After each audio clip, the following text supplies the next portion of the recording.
Hello, week 6. This week, my video was on ethics and social media, and this was a pretty good episode. I liked it a lot. Um, Talking about just how medical professionals should talk about, their social media presence and what should be, what is and isn't appropriate, what could be considered inappropriate and could be considered appropriate. And they talked about 3 different articles. The first one is Blurred Lines Ethics of Social Media for Behavior Analysts. The second one was It's Your Own Risk Medical School Students' Perspective on Professionalism. And the third one is Online Professionalism and the Mirror of Social Media. So the first one was them. The article is pretty much just reviewed all the rules of several different mental health organizations, or just health organizations, like National Association of Social Workers, the American Medical Association, American Counseling Association, and the AOTA, the American Science Health Language Association, and the BACB. And basically, what they did is they just discussed the differences in the rules between all of them. But the main thing that a lot of them just agreed on wholeheartedly, 100%, would be don't post patient information online, which it sounds pretty self-evident. But if somebody had to make a rule of it somewhere, you've heard the saying. If someone's made a rule about it somewhere, somebody has screwed it up somewhere. The other thing that the American Counseling Association article they talked about said is if you're a medical professional or mental health professional or a researcher or something like that, a good practice would be to have 2 social media accounts, one for private and one for public. And it's not a bad idea. I know several people that have prominent online social media presences in the entertainment industry, YouTube kind of stuff, content creators, and they had to create a private one and a public one just because their public one was so inundated with fans and stuff. It was actually kind of funny. The second one, It's Your Own Risk, it mostly talked about like the 10,000 foot view regarding questions on social media ethics. And what that one did was it pulled many college students on their opinions on social media interaction danger.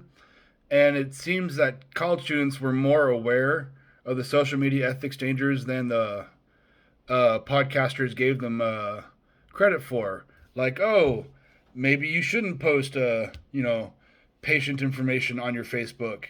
Or like, hey, this patient was crying about their personal problems of X, Y, and Z.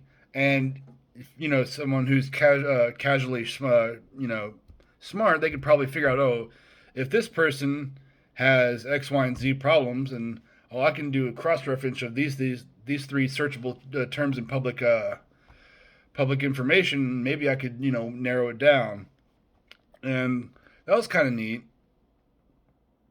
And then the third one, social. They talk about social media can be used for social media based, medical research for medical professionals.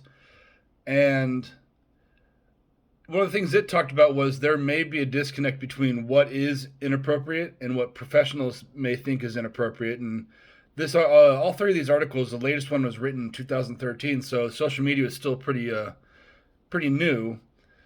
One of the things it suggested was if you're going to have a professional practice, then you should purge your social media account because, who knows what your patient or your test subjects might find out about you or draw inferences about you if they see your private social media.